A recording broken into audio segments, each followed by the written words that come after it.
All right, good afternoon. We are in our bronze sponsor vendor hall sessions. I am here with Curtis Wolfenberger he's the founder actually of NextGen Lab, and he's going to talk to us today about humanizing NextGen 911 call handling. So I'll let you go ahead and introduce yourself, and you can take it away from here. Awesome. Thank you so much. Yes, my name is Curtis Wolfenberger. I'm one of the co-founders of NextGen Lab, and we are happy and proud to be bronze sponsors of this Dare to Be Great conference. We've been having a good time just watching all the presentations so far, and it's very evident that a lot of you have personal connections to emergency services throughout your lifetime, and I think a lot of people across America do. Um, I think that a lot of these conference sessions have seemed to revolve a lot around personal growth, and that is fantastic. Improving our personal lives and making sure that we are healthy and fit is incredibly important, especially when you're dealing with stressful situations on a daily basis. Now, I would like to go a little bit past the personal life and kind of more into the work side. Um, let's talk about the software applications a little bit. First of all, 240 million calls come in per year to 911, estimated. That's 650,000 calls per day. And 80% of those are mobile. That's around 520 mobile calls, take or leave the 2 out of 5 or so that are missed dials or prank calls. That's around 520,000 calls a day from mobile phones. That's because people today are using their mobile phones for much of their life. And this is evident in the recent rise of text to 911. So, why is it that people are using their phones so much? It's because the apps that are in use today are designed to be useful and mobile. You can use them on the go. They're designed to be responsive. You can use them from your phone, your tablet, your desktop computer. They make you feel comfortable and they help you get into habits. They're developed with data and research in mind based on human psychology and user interaction principles. Let's think about applications like Facebook, where you go in, you check your notifications, maybe you scroll until you see familiar information. Those are habit forming, and we don't necessarily think about the ways that we use those. So we want to take those principles and we want to apply them to emergency services. All of us at NextGen Lab have family and friends who are in emergency services, some of them for a lifetime. We have a passion to bring emergency services to the forefront of technology. And we're doing this with Carbon. So at NextGen Lab, we want to empower public safety service providers with intelligent, cost-effective, and visually engaging next-generation technology. Our team is taking those concepts that have been around for years and applying them to or applying psychology driven design and development techniques to make them available for the next generation of emergency services professionals. Well, how are we doing this? We'd like to talk to you today about Carbon. Carbon is our call handling solution that has been designed to be human friendly, accessible, and portable.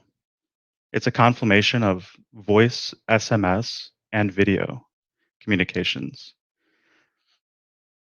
We're taking these concepts, these call handling solutions that have been around for years, and like I mentioned before, we're applying these psychology driven design and development techniques to those concepts. Carbon includes location tracking, data logging, visualization. It's platform agnostic, which means that you can use it on a tablet, a laptop, desktop computer, where we are empowering you in your day to day. Soon I'd like to show you a demo of Carbon, but first, let's take a look at some of the ways that we're improving call handling. We're doing it with a focus on the mental health of the user. That's the dispatchers out there in the field using this software. We want to make sure that we remember their needs on the job so that they can better handle those incoming calls. We're reducing digital eye strain by providing a dark mode design. And we're focusing on inclusive usability. Our designs are WCAG compliant, which focuses on vision impairments like color blindness. Now, these benefits are huge on a daily basis, but there are also benefits to, aside from the dispatch side, to the administrative side as well. We're working to reduce the administrative burden by providing layouts based on the situation at hand. The screen layouts, no longer will you have to drag widgets around the screen or figure out how to best suit your ECC. This helps with quicker response times because the user can more reliably fall back on intuition and muscle memory to get things done on the job. And this is increasing usability because the user won't have to sit there and figure out what they're looking for on the screen. So let's take a look at Carbon.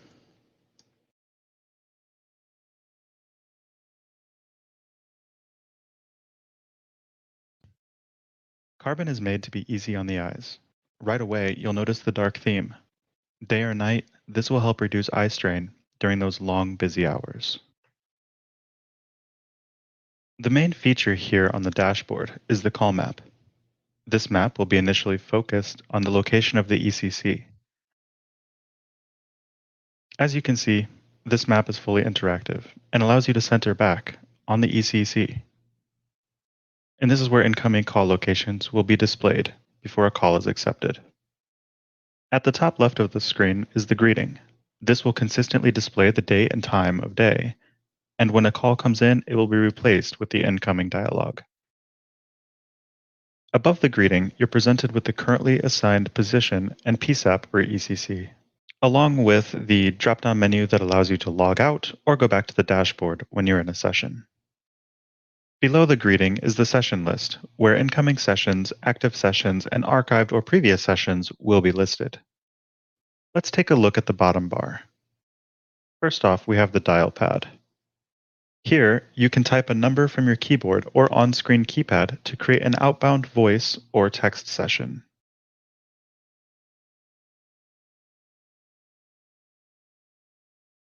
Next, the directory. At the top of the directory is the quick dial bar, with the directory list down below. This will contain a list of phone numbers and other positions that's filterable directly from this list. Numbers and quick dial options will be populated via the administrator. It's also worthwhile to note that there's no limit to the number of quick dial options or directory items that can be added to the directory. And quick dial options have a multitude of icons available. Last, on the bottom bar, any number of calls can be parked and will appear across the rest of the space. Now, let's see an incoming voice session. To the right, we see the map pin display on the dashboard map. This will display some initial information before we answer or pass the call. We can answer from the modal or from the dialog at the top left. Let's go ahead and accept this call. Session view is assembled based on the type of session. The display you see now is catered to the voice session type. Here we have the call controls, which contains the options for initiating a conference, bringing in another possible position to the call, parking, which will park a call in the bottom bar, mute to mute the user, and end session. To the right is the formatted alley data display. If you wish to see an alley dump, simply click the code button to show all of the unformatted data.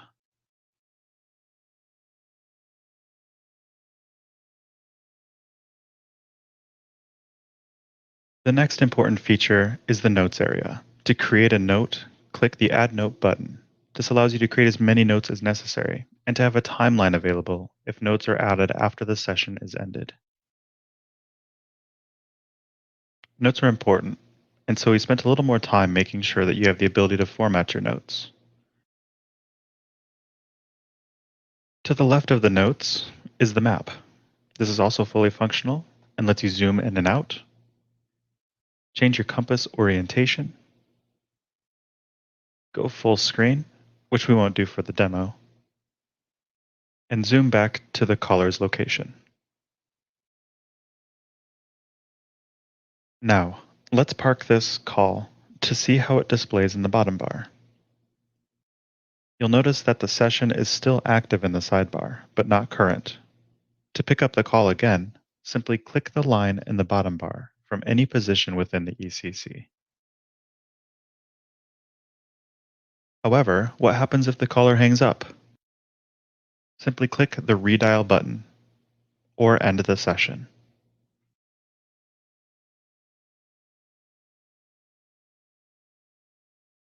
Carbon can also receive incoming text sessions.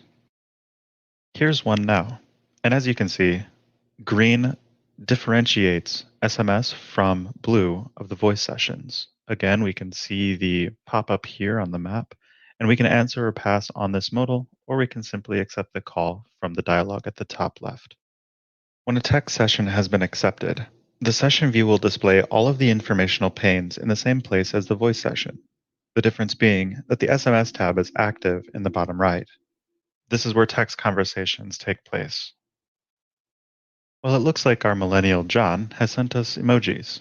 And when you select a message, it displays the timestamp for that message.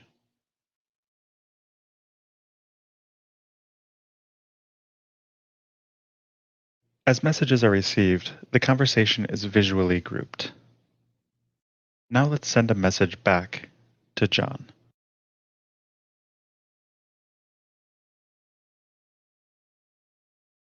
Above each group of messages is the sender. Carbon doesn't only let you receive text messages, though. Callers may also send multimedia messages. Currently, we support images and video, although audio clip support is coming soon as well. When a caller sends multimedia, Carbon automatically hides the media to allow the user to display it at their will.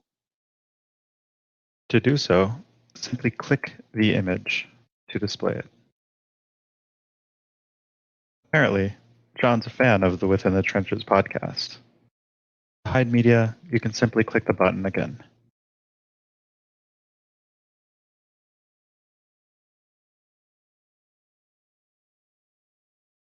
Before we conclude John's call here, let's see what happens when we have multiple SMS sessions current at once.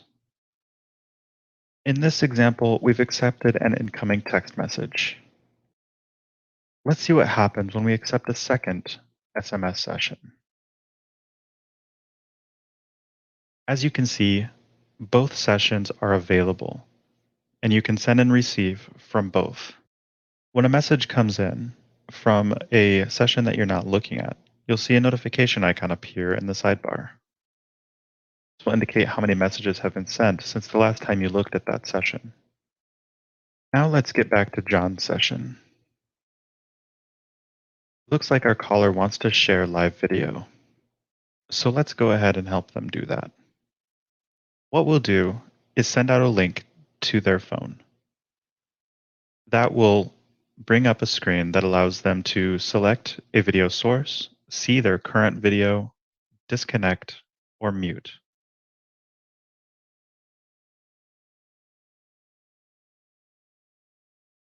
Click the Add Video button to generate a link and send automatically. Don't worry about the change in data. Because we're spoofing all of that information, the session data has changed because new demo information is taking its place. Now that the caller has clicked the link and initiated the video stream, we have a view of the position camera, assuming there is one, that we can minimize or expand with this icon. The caller's video stream has loaded into the center video pane. You can still send messages and take notes during this stream. The caller has ended the video stream and has messaged us telling us so.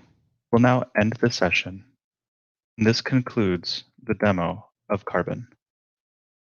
Thank you for watching.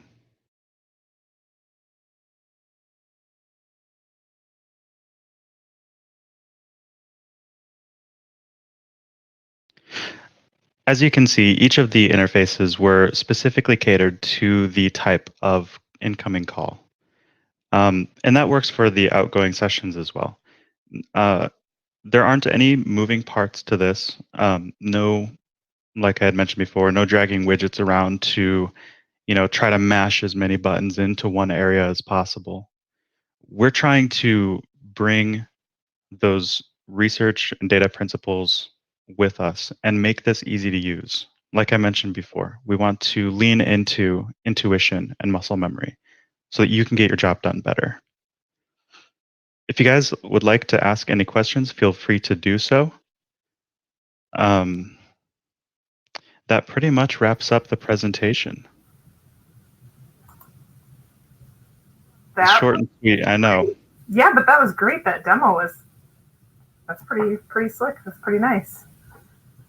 I don't see any questions in the Ask a Question feature, but they do have your contact information. Really want to thank you for being a bronze sponsor. Dare to be great. We really appreciate it. Well, we're happy and proud to be here. Thank you for having us. Of course.